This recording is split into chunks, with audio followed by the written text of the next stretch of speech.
也是碧潭的新店碧潭的对岸很多湾潭的所在，也就是我伊做2、30年前带到遐的素材，可以讲遐个素材呢对我来讲係人生非常重要的一隻素材，用白講，因為我這樣是正月中出以後呢，加我嘅產後憂鬱症非常的嚴重，後面呢做來我先生嘅阿哥嘅屋卡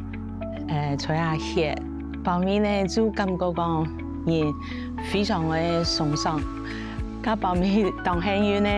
都好夜間屋嘅空出來。甲後面我就讓我先生也得還有木卡人就聽書，然後也睇草嘅拍草，甚至呢還熱一顆嘅細魚頭，嗰時這樣是我妹嘅幾張講出來家下，就係從按那個大自然的環境生長。對對。這個馬路變得廢墟這樣是輕感出家的感受，就講腳踏實地，頂天立地，安尼，頭那一摸起來就看到天，又踏到土地，所以呢，本來自家嘅安尼嘅枕頭，天天呢就係透過安尼嘅路通，因為這樣成日就學嘅學啊，種菜、種水果、種花，安尼，加古說我後面呢就冇需要嘅，也那個完全好嘅，憂鬱症完全好嘅。加古說也在素材，也土地甚至呢大自然，可以講係建立我後續人生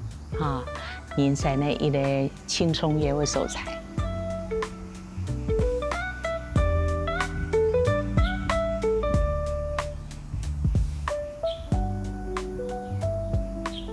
過呀，那個很多紅蘿花，佢青好種，所以呢，